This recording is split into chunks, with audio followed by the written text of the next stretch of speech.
Number 5, Oregon is going to travel to Happy Valley up in the great state of Pennsylvania to take on the Nittany Lions of Penn State. Going to Beaver Stadium, a 7:30 kickoff on NBC slash Peacock, depending on what tickles your pickle. In this game, we have ourselves a big time wideout game. It seems like the last couple of years, when Penn State has had their wideouts, it wasn't against a premium opponent. But now we got one here. I'm very excited to see this game happen live on national television. Really see that wideout. It's going to be absolutely electric in Beaver Stadium. I can't wait for this game. And Oregon making the cross-country trip. While making the cross-country trip, that has been a challenge for many programs. Oregon has practically been a supernova for the start of this season. They have been dominant in the games that they've gone up against. And listen, it is fair to say that Oregon maybe hasn't necessarily played anybody of note just yet. But in the games that they did play, they look like they don't have any questions. And maybe one of the questions that some of the media heads have had entering this season, those questions have already been answered. Dante Moore has looked like a stud throwing that rock. He can sling that thing around with reckless abandon. Almost 1,000 yards passing already, 11 touchdowns. Does have an interception though. Not only can the Ducks impose their will through the air, we know that aerial attack is always deadly up there in Eugene, Oregon. But the ground game is pretty damn good too. You know, Jamin Lamer is already gone to work, you know, already with over 200 rushing yards, 3 rushing touchdowns as well. Defense is really good too in terms of the games that they've gone up against, allowing just a hair above 220 yards per game. And they know how to shut down that early momentum and really put teams in a locker early and often. And that's going to be, it's going to be interesting to see this Oregon team go up against a Penn State squad where, yes, they're undefeated. Yes, they've came in with really high preseason expectations.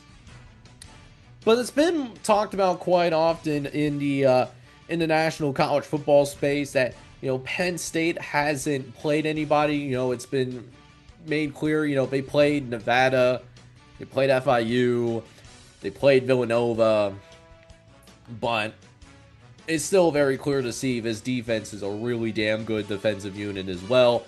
Similar defensive production for Penn State as it is for Oregon. Similar number of total yards allowed, 5.7 points per game. That is what Penn State has allowed all year long. This is a team, mind you, Abdul Carter moved on to the NFL. They haven't lost a beat. They can force turnovers, and they can put opposing offenses in a locker for long stretches at a time. The offense, on the other hand, has been a little bit sketchier. It's been a little bit more inconsistent. We've seen moments of beauty led by this power run game, you know, led by Katron Allen and a committee approach, while Drew Auer, you know, still trying to mesh a little bit. We've seen more marked improvement there from the FIU and Nevada game. We can tell that the receiving room is improved from last year, but it is still a little bit inconsistent in terms of that passing game.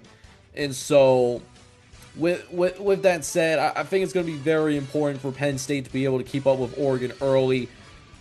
If Oregon gets off to a fast start, it's going to be a long night for Penn State football, right?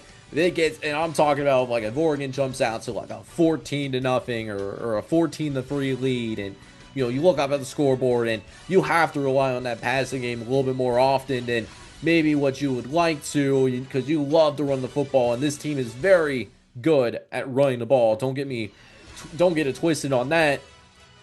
That could be a problem for Penn State, even though this game is happening at home. So for Oregon to get off to a fast start, I think it's going to be one of those games where, you know, Dante Moore is going to have to make some big plays, get some explosive plays, but also be able to run just well enough to keep Penn State Penn State honest.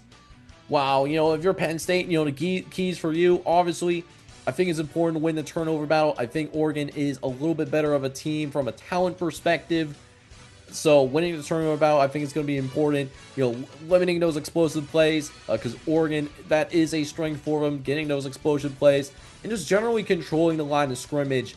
I think is going to be important factors for Penn State if they want to come win this game.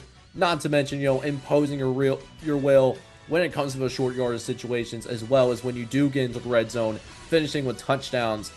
Because Oregon, we know from what we've seen from their body of work, they are a more consistent offensive attack, right? So, with that said, we'll go ahead and pull up the model. And again, the model does disagree, which is really fascinating, right? So, Penn State is listed as a favorite right now. Penn State is listed as a 3.5-point favorite. You take a look at this on FanDuel right now, but the model disagrees here. Oregon is a -6, and that is even baking in home field advantage with the whiteout setting, mind you, right? So we talked about this, and I alluded to this a little bit more. I think Oregon is a little bit better of a team from a talent perspective. I think Oregon is a little bit more talented, and most of the time, I don't like to go and pick teams that are making cross-country road trips, but I think there's an exception here for this Oregon team. I think this Oregon team is a special team, might be just as good as that team that did finish the regular season undefeated and win the Big Ten championship last year. I think that's something that we can say that potential is there after 4 games being played thus far. So because I think Oregon as a cohesive team, I think it's a more complete team than Penn State right now. I think Penn State's offensive inconsistencies hurt them just enough to where Oregon is going to be able to pull this win off. So I think Oregon not only covers here and covers that 3.5-point spread that's on FanDuel right now, but I think they win this game outright. I think they're able to go into Beaver Stadium, going into Happy Valley, and take down the Nittany Lions on a whiteout night. So give me Oregon winning 31-27 being your final score.